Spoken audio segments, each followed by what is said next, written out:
and a hearty welcome to our drive-in theater.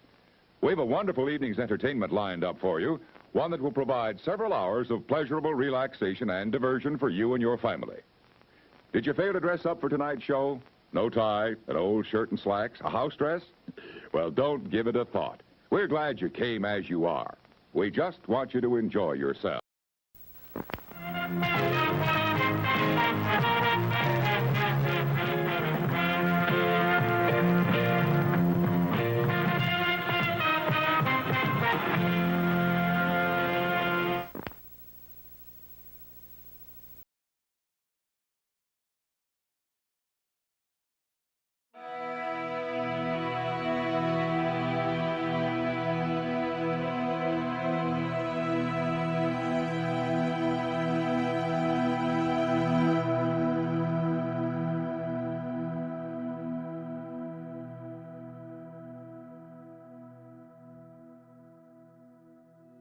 I have come to this place of seclusion to flee the ridiculing of my would-be peers. My unorthodox methods and ideas have cast me as an outcast among geological societies and their collective knowledges. When I first charted my maps here, the murmurs of rumors, the mangled legends that ended in the agendas of mindless tourists, only vaguely interested me.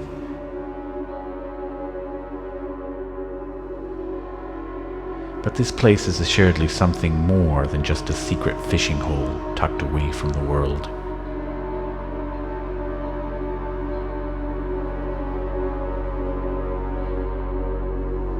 And yet it is the effort and technique of fishing that occupies my days. I find it useful in giving structure to my nocturnal calculations. Fishing is a question, an experiment. You compose your theory, bait, and cast out. And what comes back is not always to expectations, but it is most definitely an answer to the question you proposed. A worm wriggles, and when emerged, it emits a signal in its struggle. One hopes that signal is received with welcome and aroused hunger. I chart the hills and valleys here and think of the strange geologies that must reside miles deep beneath our feet, unseen and unconsidered by most as we scurry over the crust. I am convinced there are unknown processes driven by wind and water from above, and the arcane energies and weathers that exist as well below. When an opening such as this waterhole bridge the two, a strange alchemy may be observed.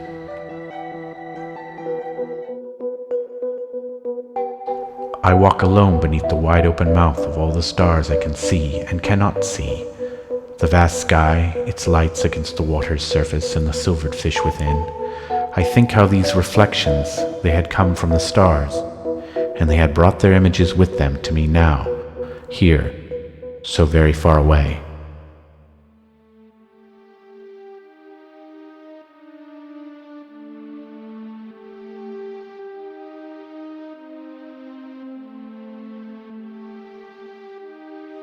The water level looked uncharacteristically low for this time of year and weather. But one of the mysteries is I did not know what fed this pond. It was not terribly protected, so rainfall was probably not a possibility, nor was mountain runoff. I believe the source was below the surface.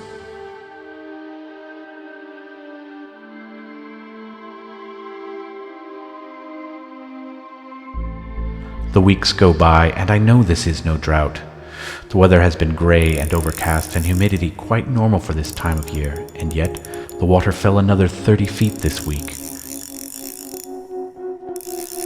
The first fish I caught seemed not out of the ordinary, but as the weeks went on and the water level dropped further, the fish turned odder as well.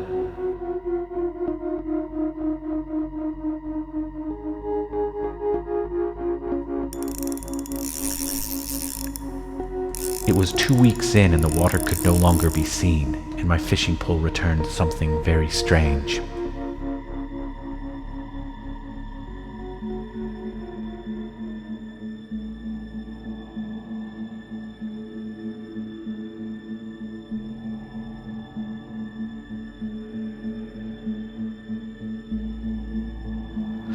I am surprised at my own glee at the opportunity to probe further down into the depths.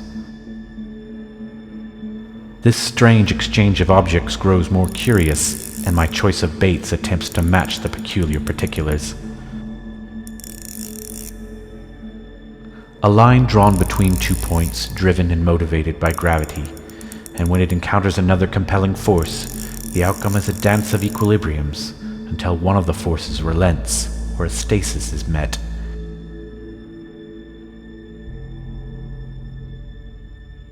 I am convinced I am in conversation. There is a mind at the end of my line, and I am concerned with the nature and scope of our discourse.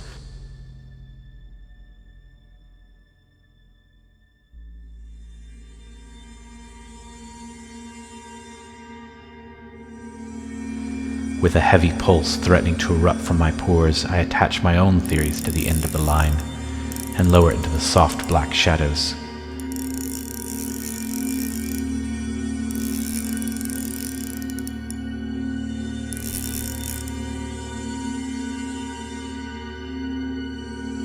And the wonder of what it returned quelled all the fleeting and remaining doubts. Finally, this was a like-minded being, no matter how alien to my own mind. Finally, a being that appreciated my head and all the thoughts it contained. I must descend.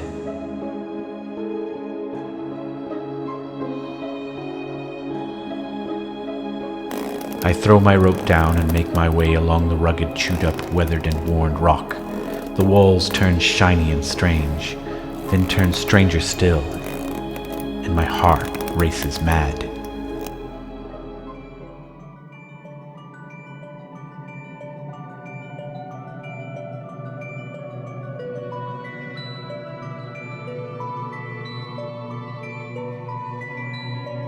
I am reminded of the fisherman's tale. A middling man fishes in a swallowing sea. As the sea goes, so does he. The drink dries up, and so does he. Leathery now, he has a dream of when he was a middling man, lost at sea.